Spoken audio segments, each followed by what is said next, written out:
Voilà.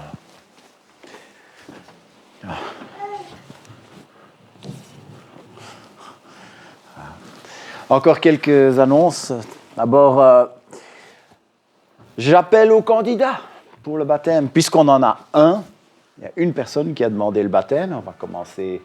On va commencer à mettre les choses en marche. Mais ce serait sympa si on avait 2, 3, 4, 5, 6, 7, 50 de plus. Alors, les candidatures sont ouvertes.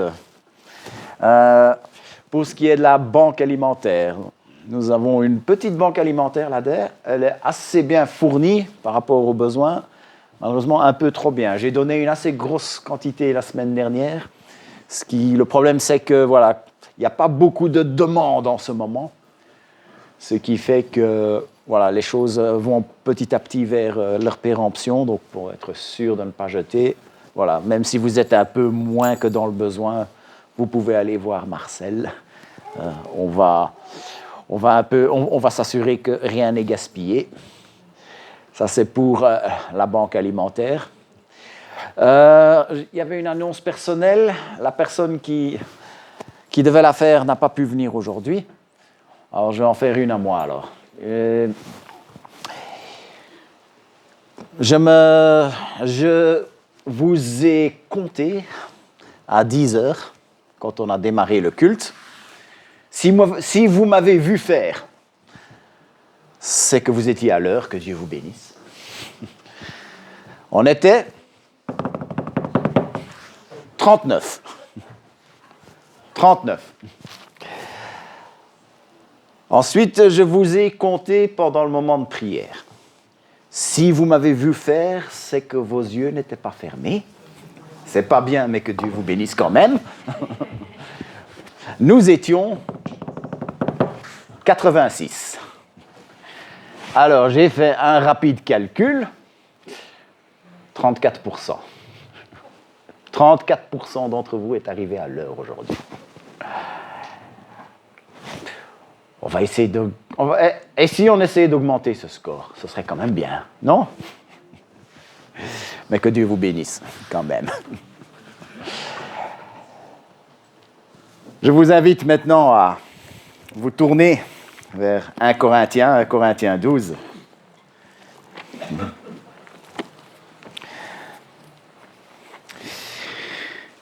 1 Corinthiens 12, à partir du verset 7. 1 Corinthiens 12, 7 à 11. Or, à chacun, la manifestation de l'Esprit est donnée pour l'utilité commune. En effet, à l'un est donné par l'Esprit une parole de sagesse, à un autre une parole de connaissance selon le même Esprit, à un autre la foi par le même Esprit, à un autre le don des guérisons par le même Esprit, à un autre le don d'opérer des miracles, à un autre la prophétie, à un autre le discernement des esprits, à un autre la diversité des langues, à un autre l'interprétation de langues. Un seul et même Esprit opère toutes ces choses en les distribuant à chacun en particulier comme il le veut. Prions. Seigneur notre Dieu, nous te remercions pour ta parole qui est utile pour nous enseigner, pour nous corriger et nous conduire dans ta justice. Enseigne-nous ce que tu désires que nous apprenions aujourd'hui. Corrige-nous si nous sommes sur la mauvaise voie et conduis-nous dans la voie de ta justice aujourd'hui, que nous puissions approcher ta parole, être à l'écoute de ton Saint-Esprit et que nous puissions être réceptifs à ce que tu nous donnes. Au nom de Jésus. Amen. Avoir un don de l'Esprit. La petite définition, c'est avoir été rendu capable de quelque chose par Dieu pour le bien de l'Église. L'implication, c'est que c'est quelque chose qui vient de Dieu. Tout vient du même esprit, un seul esprit.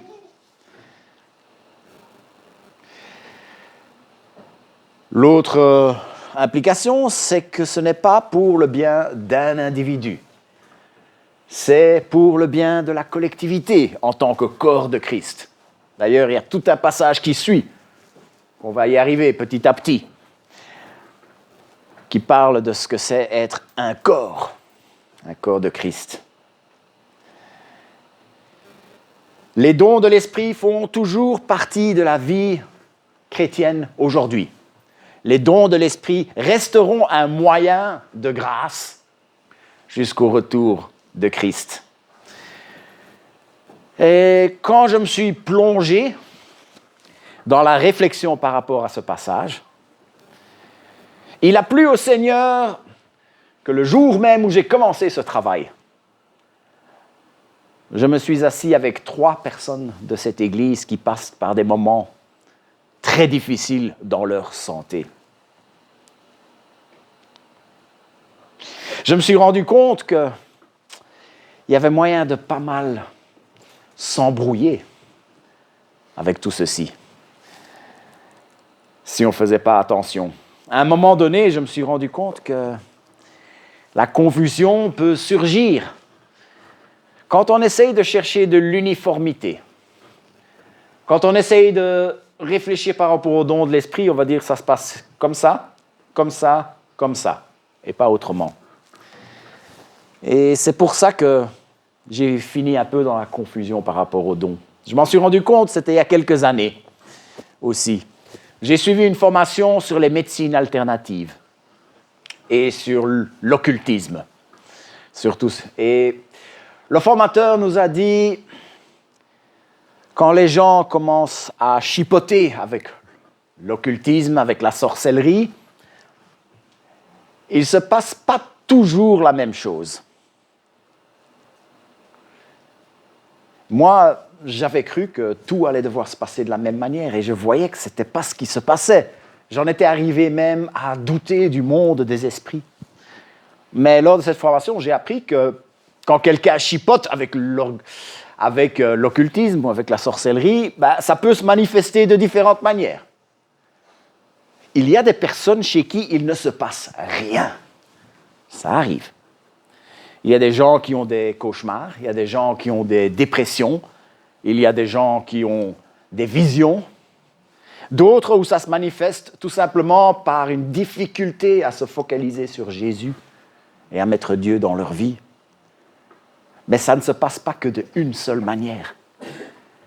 Et moi, j'étais là à essayer de chercher une seule manière que ça allait se passer, je ne le voyais pas et je me mettais à douter. Et puis, je me suis rendu compte que je commettais la même erreur et que beaucoup de gens commettent la même erreur par rapport au côté positif, par rapport au don de l'Esprit.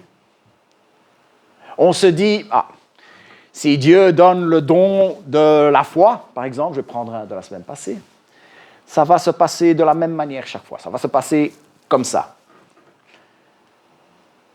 Et puis, parfois, on se voit, non, parfois, ça se passe un peu différemment, parfois, ça se passe comme ça. En fait, l'erreur, c'est de chercher une uniformité. Vous avez vu le dernier mot. L'Esprit agit comme il le veut.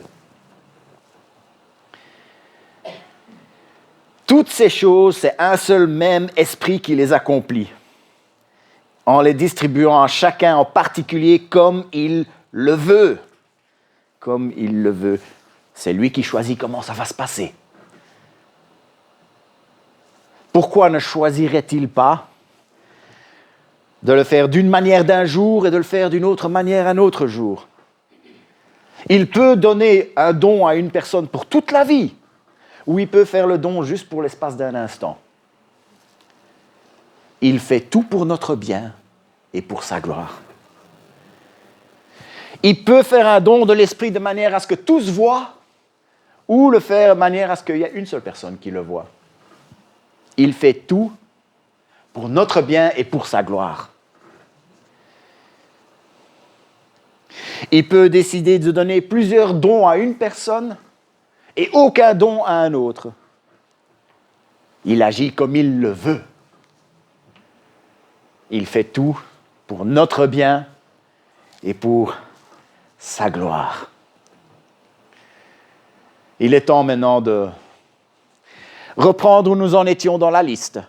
La semaine dernière, j'ai parlé des paroles de sagesse, les paroles de connaissance et de la foi. Aujourd'hui, j'ai le temps que d'en parler de 2. On avance vraiment tout doucement cette fois-ci. le don de guérison et le don des miracles. Le jour où j'ai commencé le travail sur ce passage, il a plu au Seigneur que je m'asseye avec 3 personnes différentes qui passaient par des moments très difficiles dans leur santé. D'habitude, voilà, vous donnez une petite idée de comment je travaille. En général, le lundi et le mardi, c'est le jour où je n'écris rien pour préparer ma prédication. Enfin oui, j'écris, mais juste des notes, des tableaux. Mais ce ne sont pas des phrases toutes faites comme ça. Mais pendant que je faisais ces premières recherches, j'ai dû m'arrêter parce que j'avais des visites de prévues et j'ai visité 3 personnes. Et puis, vendredi, j'en ai eu encore un 4e des gens qui passaient par des moments très difficiles, qui cherchaient la guérison mais ne trouvaient pas la guérison. Je crois que le Seigneur a voulu que j'apprenne ça pour pouvoir en parler. Ce sont des gens que le Seigneur n'a pas encore guéris, mais pour qui, pourtant, leur amour pour Dieu reste inchangé. Leur confiance en Dieu reste inchangée. Il est dit que le Saint-Esprit fait un don de guérison. Et c'est malheureusement un domaine où il existe beaucoup de charlatans. L'Esprit agit comme il le veut, mais ça ne veut pas dire qu'on ne peut pas observer les choses et voir comment il agit aujourd'hui. Et d'après ce qu'on peut observer aujourd'hui, je crois que quand Dieu donne un don de guérison, ça se passe le plus souvent de manière épisodique, l'espace d'un instant pour une personne. J'ai mon expérience personnelle, un jour où j'ai été guéri. Un jour, quand j'étais dans les Himalayas, j'ai eu un jour où j'ai eu une dysenterie, une grippe et un épuisement physique, tous les 3 en un coup. J'étais tellement mal en point que debout, pas possible. Assis, pas possible. Couché, oui, possible, pas le choix, mais en étant vraiment très mal. Et le Seigneur a fait le don de guérison à David Rendall, mon compagnon de route. C'était un Américain d'origine indienne. Il a prié pour moi. Et le moment où il a dit « Amen », je vous assure, c'était comme ça. J'ai senti une force rentrer en moi. Et j'ai eu la force pour marcher jusqu'à l'hôpital. Pour finir, à l'hôpital, ils m'ont, à part une aspirine, ils ne m'ont rien donné. Et il a juste fallu que je dorme 2 jours et puis j'étais prêt à me remettre en route. C'était le don de guérison que David Rendall a eu ce jour-là. Et ça, c'est mon témoignage et je sais que nous avons des témoignages de ce genre ici parmi nous. Certains m'en ont raconté. Et je vous encourage à vous les raconter les uns les autres pour pouvoir vous édifier les uns les autres. Un don de guérison que vous avez reçu et qui pourrait faire du bien à votre frère, à votre sœur ici, dans le corps de Christ que nous sommes.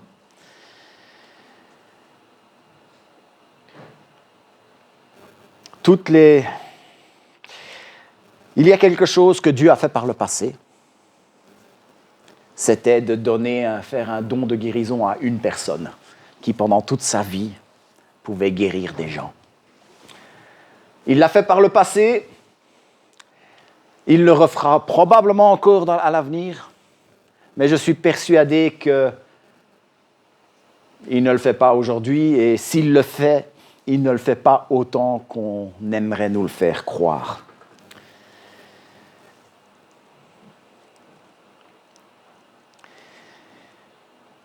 J'ai été une fois recruté comme musicien pour une soirée guérison. C'était une église où ils avaient besoin d'un groupe musical. Donc ils ont été prendre quelques musiciens. Ils savaient que je me débrouillais un petit peu à la guitare. Ils m'ont fait venir et on a joué. Et il y avait un guérisseur. C'était une activité annuelle où cette personne, ce pasteur, qui avait, disait-on, un don de guérison. Et des gens s'avançaient et priaient. Il leur imposait les mains. Ça ne me choquait pas. Après tout, Dieu peut guérir. Ce qui m'a choqué, c'est que pendant que j'étais en train de ranger mon matériel, à la fin, il est venu nous parler et il nous a dit, de toute façon, chaque année, c'est les mêmes qui s'avancent pour les mêmes problèmes. Je me suis dit, il y a quelque chose qui ne va pas. Je me suis dit, là, il y a un problème. J'ai un autre exemple par rapport à ça, et celui-là, il est un peu plus choquant. On peut mettre l'image suivante. C'est l'histoire racontée par, certains d'entre vous la connaissent, Joni Eareckson Tada. C'est une femme, à l'âge de 17 ans, elle a plongé, et le lac, non, c'était la mer, le Chesapeake Bay, n'était pas aussi profond qu'elle le pensait.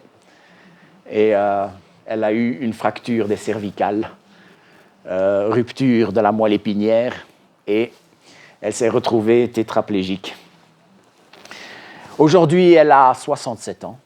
Elle vit toujours. Elle est même passée par un cancer. Elle est toujours là. Elle a appris à dessiner.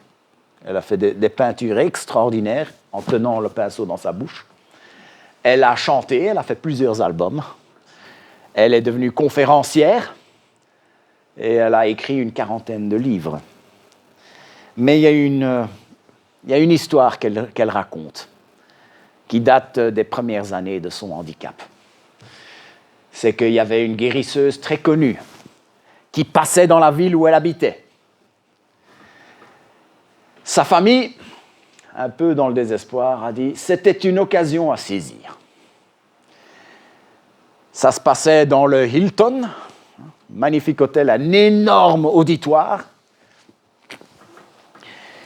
Et quand elle est arrivée avec sa chaise roulante, il y a des gentils stewards qui sont arrivés et qui l'ont poussée, qui l'ont fait monter au premier étage et qui ont été installés. Il y avait toute une belle section à l'arrière, un peu sur le côté, pour, on va utiliser le mot politiquement correct, les personnes à mobilité réduite.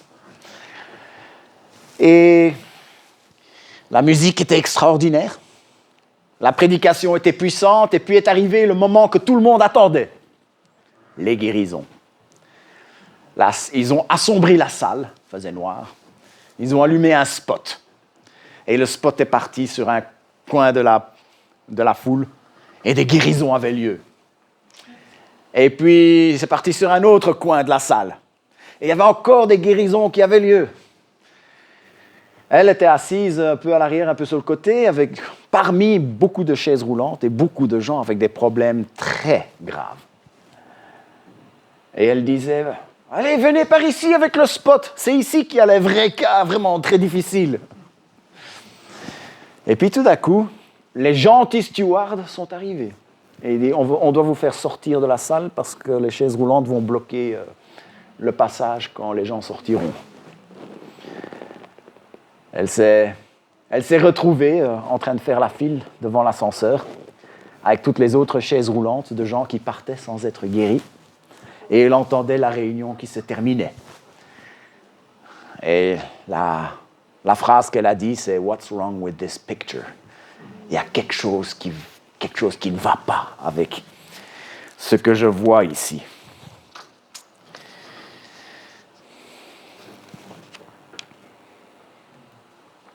Si réellement ça venait de Dieu, une personne qui arrive en chaise roulante, ça ne poserait pas de problème. Alors que dire des autres guérisons qui ont lieu dans la salle ce jour-là? Effet de placebo? Peut-être qu'avec l'effervescence, il pose la question à quelqu'un, « Ça va, tu as encore mal ?» La personne va avoir du mal à dire oui ou non. Elle va plutôt dire « Non, non, non ». Moi, je suis même prêt à parier que le lendemain, beaucoup de ces maladies sont revenues le lendemain, quand la guérisseuse était bien loin, qu'elle avait repris l'avion. En plus, les maux qui sont guéris, c'est souvent des choses un peu nébuleuses. Il y a une douleur qui arrive là, ou j'ai une indigestion. Encore une fois, si vraiment ça venait de Dieu, il y aurait eu des guérisons dans la section des personnes à mobilité réduite. Vous avez bien compris. Je remets en doute beaucoup des dons de guérison que certains prétendent avoir. Appelez-moi un sceptique, ça me va. Mais j'oppose à ça le fait que je ne remets pas du tout en question les guérisons que certaines personnes vivent de manière épisodique. Il y a des histoires, et même parmi nous, qui défient toute explication scientifique. Quand c'est arrivé, si ça vous est arrivé, c'est que vous avez reçu, c'est que Dieu a donné la guérison. Don de guérison. Dieu a donné la guérison. Et c'est quelque chose qui arrivera encore. C'est quelque chose pour lequel nous devons prier. C'est quelque chose que nous pouvons espérer. C'est un espoir que nous avons le droit d'avoir. Nous pouvons encore nous attendre à ce que Dieu nous comble de ce don de l'Esprit. La guérison. Et il y a une question que beaucoup d'entre vous ont dû vous poser. Que se passe-t-il quand Dieu ne guérit pas? Alors moi, je suis en bonne santé. Alors si je vous donnais une réponse, elle ne serait peut-être pas crédible. Alors je vais vous donner la réponse que Joni Eareckson a donnée à partir de sa chaise. Voilà ce qu'elle a dit. Les paroles de Jésus sous-entendent un style de vie conséquent d'obéissance et de proximité avec lui, pas une spiritualité sporadique. Beaucoup de chrétiens ont une mentalité à la « Dieu existe pour me rendre heureux et pour régler tous mes problèmes ». Et cette mentalité peut avoir des répercussions sur leur vie de prière. Mais que dire si tu es un chrétien craignant en Dieu, qui s'enracine en Christ et sa parole, mais malgré tout reste malade? Eh bien, si tu as tout essayé pour être guéri, mais que rien n'a changé, alors as-tu envisagé que la raison pour laquelle tu te trouves dans ton état actuel est que Dieu, dans sa sagesse, prévoit de te permettre que ton état ne change pas? Est-ce que j'arriverai à dire ça le jour où je connaîtrai la maladie? Que Dieu me le permette. La possibilité de faire des miracles. Deuxième don de l'esprit que j'ai envie d'attaquer aujourd'hui. Oui, les guérisons, ce sont des miracles. Mais si on veut prendre la catégorie la plus large possible, on peut parler de miracles. On peut parler de deux sortes de miracles. Il y a les miracles qui défient les lois de la nature, et puis il y a les miracles qui respectent les lois de la nature, mais qui arrivent pile au bon moment et pile au bon endroit. Un exemple du premier genre de miracle, la multiplication des pains. J'ai un fils qui étudie la chimie, mais je ne vais pas lui demander de la citer. Il y a la loi de Lavoisier, la loi de la conservation de la masse. Rien ne se perd, rien ne se crée, tout se transforme. 5 pains et 2 poissons, on va dire que c'est des gros pains et des gros poissons, ça fait 3 kilos. Mais 3 kilos, on peut les découper tant qu'on veut, ça restera 3 kilos. Seulement, Jésus a réussi à faire en sorte de passer de ces 3 kilos à plusieurs tonnes. De quoi nourrir 5000 hommes, plus les femmes et les enfants. Donc ça, c'est un miracle qui défie les lois de la nature. Un exemple du deuxième type de miracle, ceux qui respectent les lois de la nature, mais qui arrivent au bon moment et au bon endroit. Ce serait, par exemple, dans les plaies d'Égypte, il y a eu la fameuse plaie de l'invasion de sauterelles. Invasion de sauterelles, phénomène parfaitement naturel. Ça arrive encore aujourd'hui. Mais c'est arrivé pile quand Moïse l'a prédit de la part de Dieu. Et c'est arrivé uniquement sur la région que Dieu avait dit. La région du peuple que Dieu voulait punir. Et sur la région d'à côté, la région du peuple que Dieu voulait protéger, il ne s'est rien passé. Ça, c'est le côté miraculeux.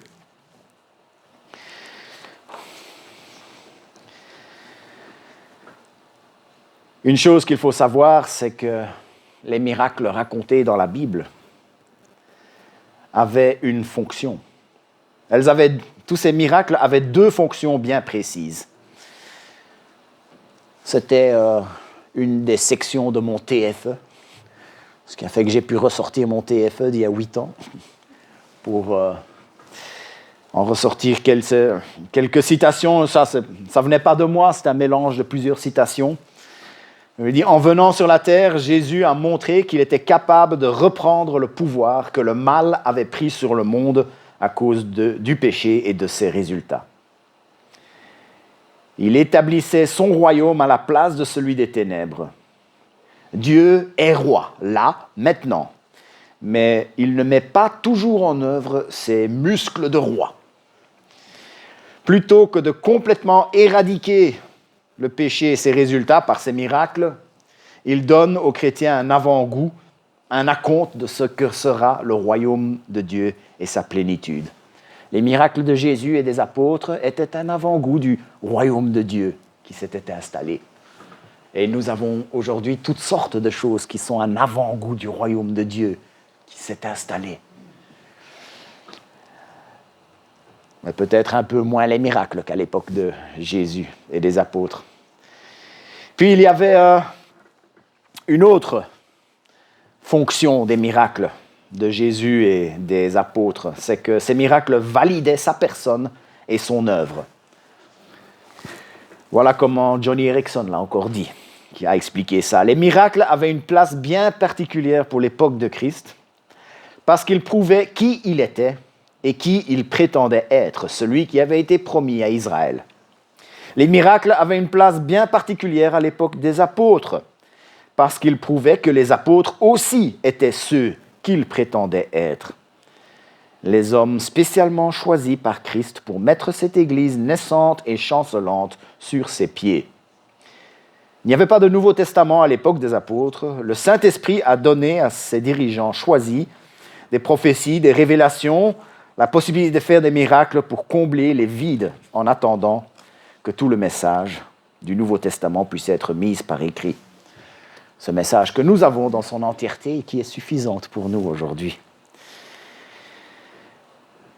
Mais les miracles arrivent encore aujourd'hui. Oui, les miracles arrivent encore aujourd'hui. Mais elles ne remplissent plus ces deux fonctions.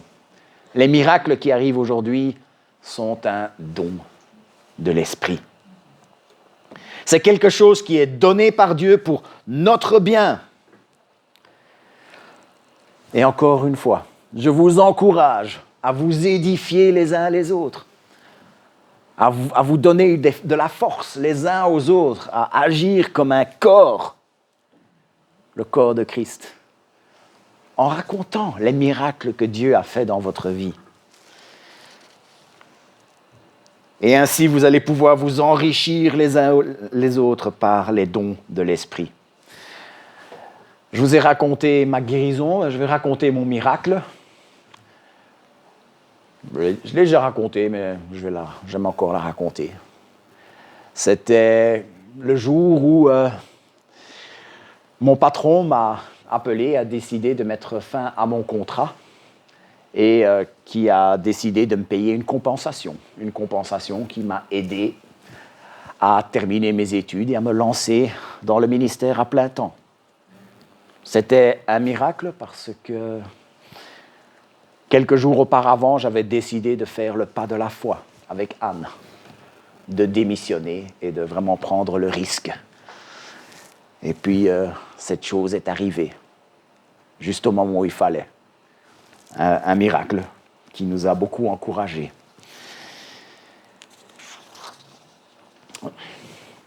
Je vais m'arrêter là dans la liste pour aujourd'hui. J'en ai fait que 2 aujourd'hui. J'en ai fait 3 la dernière fois. Il en reste 4. Je ne me jette pas au lot, mais je crois que je vais arriver à faire les 4 la semaine prochaine. On verra. Peut-être que je vais trop remplir de feuilles et il faudra encore en faire une 4e édition. On verra.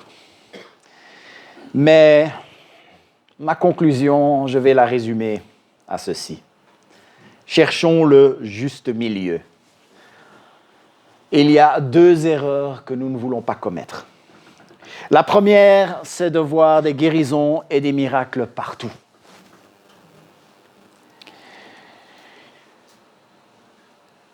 Si on les voit des guérisons, des miracles partout, parfois c'est aller jusque nier l'existence du hasard, nier les merveilles de la science moderne. Les non-croyants aussi vivent des choses extraordinaires. Une fois, j'étais dans mon groupe de jeunes, il y avait une jeune fille qui voyait des miracles partout. Ah ouais. Le bus n'est pas venu et puis il a plu, on sait bien qu'on n'est pas allé. C'est un miracle. Ça n'arrêtait pas. Et mon ami non-croyant qui est venu, il trouvait ça ridicule. Il trouvait ça rigolo aussi. Il s'en est beaucoup moqué. Non, tout événement extraordinaire ne vient pas forcément du Saint-Esprit. Nous sommes 8 milliards sur la Terre. Nous vivons tous des choses tous les jours. Il va forcément arriver des trucs dingues une fois de temps en temps. Mais il y a une autre erreur. Ça, c'est un extrême, celui de voir les miracles partout. Mais il y a l'autre extrême, une autre erreur que nous ne voulons pas commettre. Celui de prendre ce cynisme et de ne plus les voir. Prendre ce cynisme et arrêter de voir le Saint-Esprit même quand il se baladait dans la rue avec un énorme chapeau rouge. Celui de prendre ce cynisme et de tout verrouiller quand l'Esprit donne, quand il y a un don de l'Esprit à l'œuvre. Celui de prendre ce cynisme et de ne même plus se mettre à rechercher les dons de l'Esprit. Restons prudents, oui, mais sachons reconnaître l'Esprit quand il donne. Soyons prudents et désirons ardemment les dons de l'Esprit. Soyons prudents, mais quand l'Esprit donne, acceptons. Et pour maintenir cet équilibre, il y a un autre don de l'Esprit qui va être nécessaire. Un peu plus loin, le don du discernement des esprits. Et ça, c'est pour la semaine prochaine. Prions. Seigneur notre Dieu, il y a des gens malades parmi nous, certains tellement malades qu'ils n'ont même pas pu venir. Seigneur, nous te demandons pour un don de guérison. Seigneur, nous voulons te demander pour le don des miracles. Accomplis des miracles parmi nous, accomplis des guérisons parmi nous. Nous te le demandons. Et Seigneur, donne-nous aussi de pouvoir avoir la sagesse, avoir le discernement pour pouvoir voir quand c'est vraiment ton Saint-Esprit qui est à l'œuvre. Seigneur, que quand c'est tout simplement le hasard ou autre chose, que nous puissions, oui, te remercier pour ta providence. Mais Seigneur, que quand c'est un vrai miracle qui vient de toi, que nous puissions être reconnaissants. Et que ces miracles, que ces guérisons puissent être quelque chose qui renforce le lien de l'unité que nous avons en toi. Que cela puisse être un moyen d'édification. Seigneur notre Dieu, nous désirons ardemment l'action de ton Saint-Esprit. Seigneur notre Dieu, nous recherchons l'action de ton Saint-Esprit. Seigneur, permets-nous de voir l'action de ton Saint-Esprit. Au nom de Jésus. Amen.